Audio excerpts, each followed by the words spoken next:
Before we begin the video, if you've been getting value out of this channel, please consider supporting High Americana via Patreon, linked in the description. At $3,000 a month, you will help me make this a full-time job and can also request historical content to be made.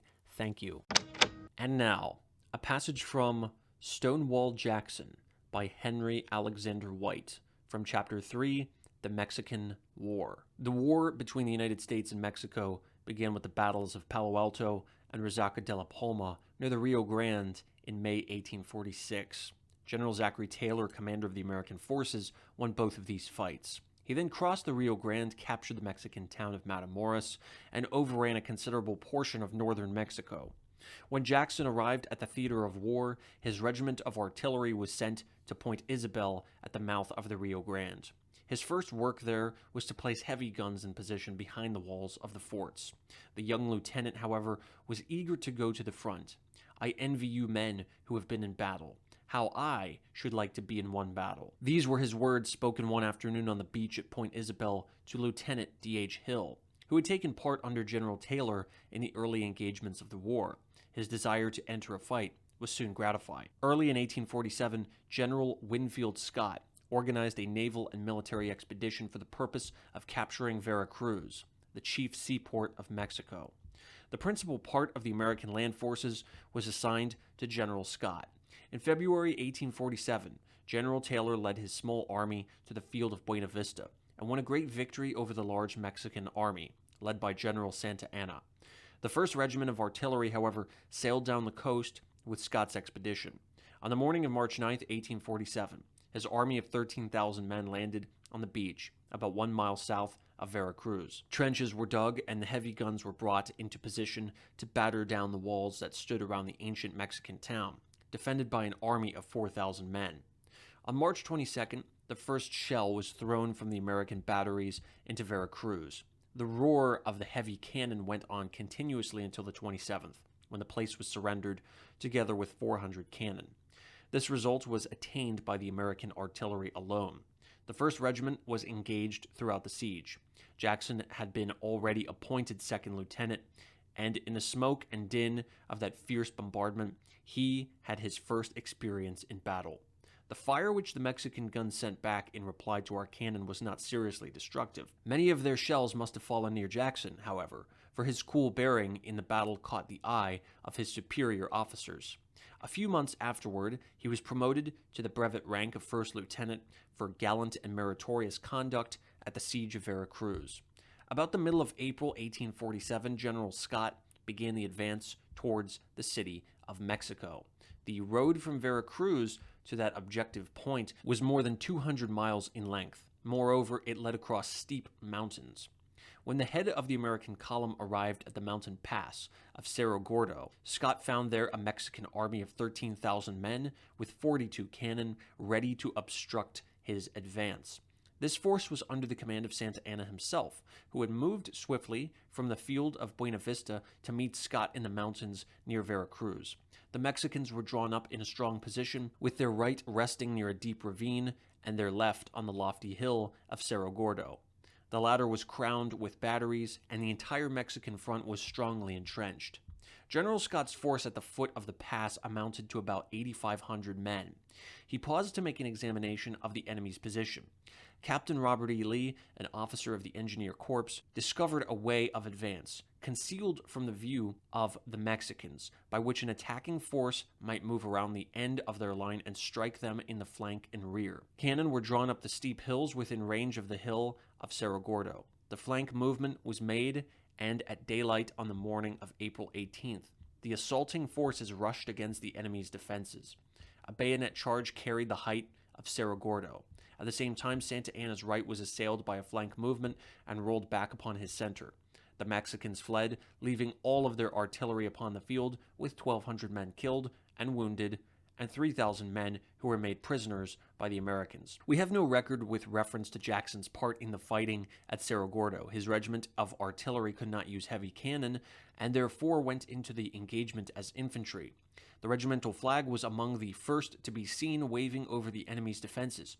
Captain John Bankhead Magruder, an officer of this regiment, captured from the Mexicans a battery of light field guns. General Scott assigned the battery to him with the order that he select officers and gunners to assist him.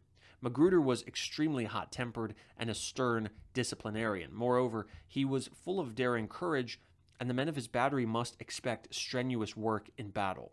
The soldiers of the 1st Artillery were slow to place themselves under the orders of so energetic a leader. Jackson, however, eagerly desired an appointment as lieutenant in Magruder's battery, and he secured the position. "I wanted to see active service," he said afterward, "to be near the enemy in the fight. And when I heard that John Magruder had got his battery, I bent all my energies to be with him, for I knew if any fighting was to be done, Magruder would be on hand." Scott's army advanced to Puebla and awaited reinforcements. Then in August 1847, with a force of about 11,500 men, he moved toward the city of Mexico. The army was organized in 4 divisions under the 4 major generals, Worth, Twiggs, Pillow, and Pierce.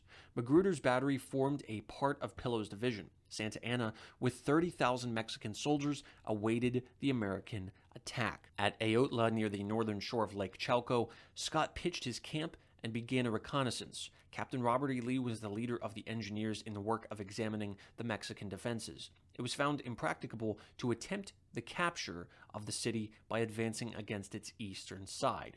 Following Lee's advice, Scott decided to move along the southern shore of Lake Chalco as far as San Agustin.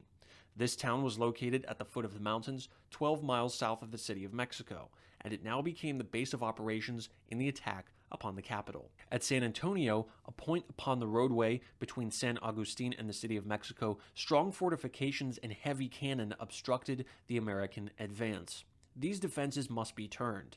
Captain Lee, therefore, led the divisions of Worth and Pillow directly westward from San Agustin across a rough and dangerous field of lava or volcanic rock called the Pedregal. Upon a ridge at its western edge and near the village of Contreras, a body of 6,000 Mexicans with 22 heavy guns awaited the advance of the 2 American divisions. On August 19, 1847, Magruder's battery was pushed to the front, and the light guns opened fire upon the Mexicans at the distance of 1,000 yards. Jackson was in command of one section of the battery, consisting of 3 guns. The battle raged for 3 hours. Magruder ran forward his own section of the battery on the American left. Jackson, who was on the right, heard the roar of Magruder's guns and at once advanced in handsome style and kept up the fire with equal briskness and effect. His conduct was equally conspicuous during the whole day, wrote Magruder, and I cannot too highly commend him to the Major General's favorable consideration. The American forces did not, however, drive the Mexicans from the ridge upon which they had made a stand. Their heavy artillery swept the ground in front with grape and canister. The American infantry could not advance, and the guns of Magruder and Jackson were not able, even with accurate and rapid firing, to silence the Mexican cannon. A portion of the American infantry made their way forward upon the right and seized the village of Contreras. Reinforcements came to the aid of the Mexicans, and when night fell, Pillow withdrew Magruder's battery from the advanced position, which it had seized and held. Through the dense darkness and the rain of the following night, Captain Lee made a perilous journey alone across the rocky Pedregal to seek an interview with General Scott. He asked the latter's permission to make a night march in order to strike the Mexican flank and rear at Contreras. When he had recrossed the rough field of lava, the troops began the movement. This was about 3 o'clock in the morning of August 20th. At dawn, they fell upon the Mexicans in the front and rear and drove them from their entrenchments. Thus was the field of Contreras won. The Americans captured the 22 guns and 800 prisoners. The Mexicans fell back to the village of Churubusco, but Scott's entire army, again united, followed in hot pursuit. After a fierce fight, the Mexicans were driven from this field, also with heavy loss. Jackson had no part in winning this victory for the reason that Magruder's battery was held in reserve. Scott now paused in his advance and proposed terms of peace. Santa Anna continued to strengthen his defenses, however, and early in September he rejected Scott's offer. The latter moved forward again, and on the 8th of September, just at daybreak, he attacked the strong position occupied by the Mexicans at Molino del Rey. The fighting was desperate on both sides. The Americans lost 800 men in killed and wounded, but the enemy was driven from his defenses. Upon the hill of Chapultepec, 3 miles in front of the city of Mexico, Santa Anna made his last stand. This hill, once the palace of Montezuma, had been transformed into a fortress. Heavy cannon were mounted to sweep the level plain that stretched around it in every direction. Scott brought up his large guns and opened fire upon the fortress of Chapultepec on September 12th. On the following morning, 2 American columns advanced to the assault. Pillow's division attacked the western face of the hill, and Worth's division moved up on the southeastern side. Jackson had taken no active part in the struggle at Molino del Rey except to throw a few shells at a distant column of cavalry. On the 13th, however, his section of Magruder's battery, in company with the 14th Infantry, was ordered to advance along the road leading north of Chapultepec toward the city. The roadway was narrow and marshes stood on each side. Jackson continued to move forward his guns much farther than his superior officers had expected him to go, until he was opposite the north center of the fortress.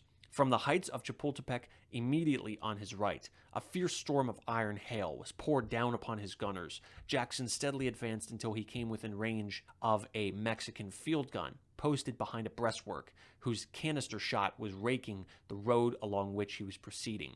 The 14th Infantry was checked, and nearly all of Jackson's horses were shot down. Moreover, a deep ditch cut across the roadway seemed to forbid further progress. With the aid of some of his men, Jackson lifted one of his guns by hand across the opening. Then the courage of his men failed, and those that remained unhurt took refuge in the ditch. Jackson himself walked calmly back and forth in the roadway exposed to the fire of the Mexican cannon and called out to his soldiers, "There is no danger, see? I am not hit." General Worth saw the peril of Jackson's position and gave him orders to withdraw. He sent a message in reply that it was more dangerous to retire than to hold his ground, and that if 50 soldiers were sent him, he would attempt the capture of the Mexican breastwork. Just at that moment, Magruder, whose horse had been shot, ran forward on foot and found Jackson at work. The latter had persuaded one man, a sergeant, to come to his aid, and these two alone were loading and firing their gun with the utmost skill and rapidity. They were in the forefront of the fight on that part of the field. The roar of the heavy guns of Chapultepec was making the earth tremble, and the peril of the battle against the enemy in their front was great. The joy of the fight itself added fierceness to Jackson's energy. He fought on in that place of loneliness and terror, filled with the one thought of driving the Mexicans from the field. When Magruder lifted another gun across the ditch, some of the men came out of their place of shelter. An advance was then made, and the breastwork was captured. The columns of Pillow and Worth rushed up the steep sides of Chapultepec and seized the citadel on the summit. The defenders of the fortress fled along the narrow roadways toward the city of Mexico. Jackson had reached a position so far advanced in the direction of the city on the northern side of the fortress that he was ready to pour a hot fire into the rear of the retreating Mexicans. His ammunition wagons were brought forward, and the guns attached to the wagons themselves were pushed along rapidly in pursuit. Jackson's round shot were soon crashing against the walls of the city itself. Scott hurried forward his whole army. On that same evening, the flag of the Palmetto Regiment of South Carolina was raised above the city wall at the Belen Gate. The San Cosme Gate also was captured, and the following morning, September 14th, the city of Mexico was surrendered to the Americans. On account of his conduct at Contreras, Jackson was advanced to the brevet rank of captain. A little later, for the courage shown at Chapultepec, he was promoted to the brevet grade of major. None of his West Point comrades made such rapid progress. In actual field service, he had shown that he deserved to hold the position of leader of his class. He told a friend afterward that he always loved General Pillow because the latter had given him a chance to win distinction by separating his section of the battery from Captain Magruder's section at Chapultepec.